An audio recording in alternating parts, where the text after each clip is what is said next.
I hate interviews. Like, everything about them is absolutely miserable.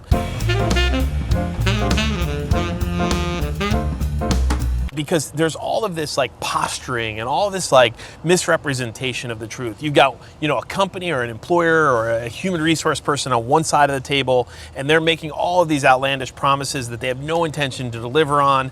And then you've got the candidate on the other side who is posturing and trying to answer questions in the way they think you want them to be answered. And what ends up happening is, the person who plays the game the best is usually the person who gets the opportunity.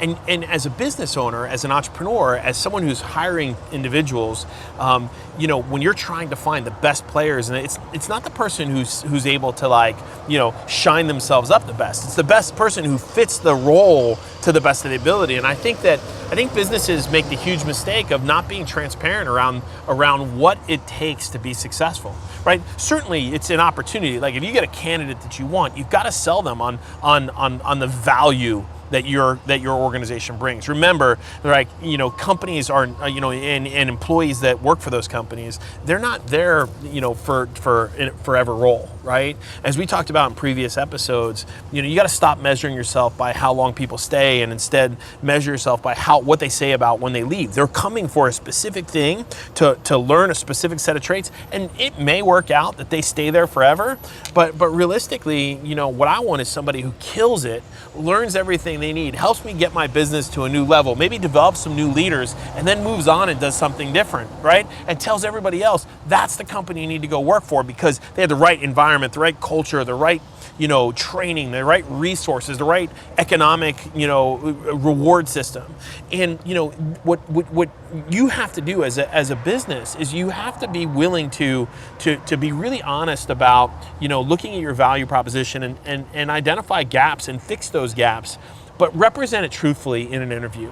And from a candidate standpoint, I think that what you have to do is you have to give the candidate the opportunity actually to respond to the gaps that they have. The biggest challenge I see in human resources and in hiring today is that we're afraid to actually have candid conversations. We're afraid to tell people why we believe they would be challenged in this opportunity because we don't want to offend them or whatever the case is. And it's the wrong place to be. Right, what you want to do is put all your cards out on the table. Play the poker hand face up. And what I mean by that is if somebody shows up late and they're unprofessional and their communication skills are suspect, bring it to their attention. Say it to them. Say, look, this is the job. This is the work that we meet with CEOs and CFOs and heads of corporations, and we consult with them on this, and we do this.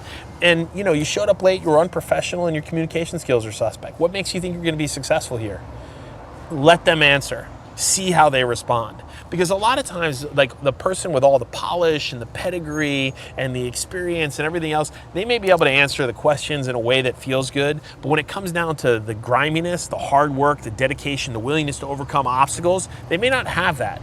Right? I mean, I think like intelligence and failure, like there's a lot of people that are highly intelligent that they don't have the work ethic or the ambition to like push themselves forward because everything comes to them easily. Now, I'm not diminishing the value of IQ, but I'll take a guy who says, look, I know I don't talk good. That's a joke, right? I know I'm not the most professional guy in the world, but if you build a wall in front of me, I'm gonna run through it. And I'll do whatever you tell me to do because I want what your value proposition is. I want that reward. This is the journey I'm on. These are the things that I'm trying to extract from this opportunity. And I'll do whatever it takes. Every single day, I'll choose that guy over the one who went to Harvard who doesn't really have the gumption or the tenacity, right? And again, it's a balance. I need to make sure the person out there is professional and they meet, a certain level of have a certain presence and a certain level of polish. But I'll also take someone with a little bit of rough edges and invest in that person to be successful. Oftentimes I can get them at a lower cost and I can make them the biggest advocate and I can make a much bigger impact on their life and there'll be a bigger impact inside the organization. And so, don't do this thing where you posture and then you avoid the hard conversation and then you send an email in a few days going, yeah, we decided to move in another direction. It's just unkind. To be honest with you, there's nothing kind or beneficent about being fake. Right? There's nothing, by not telling people where they stand. You have to tell people where they stand, even if it's in an interview process.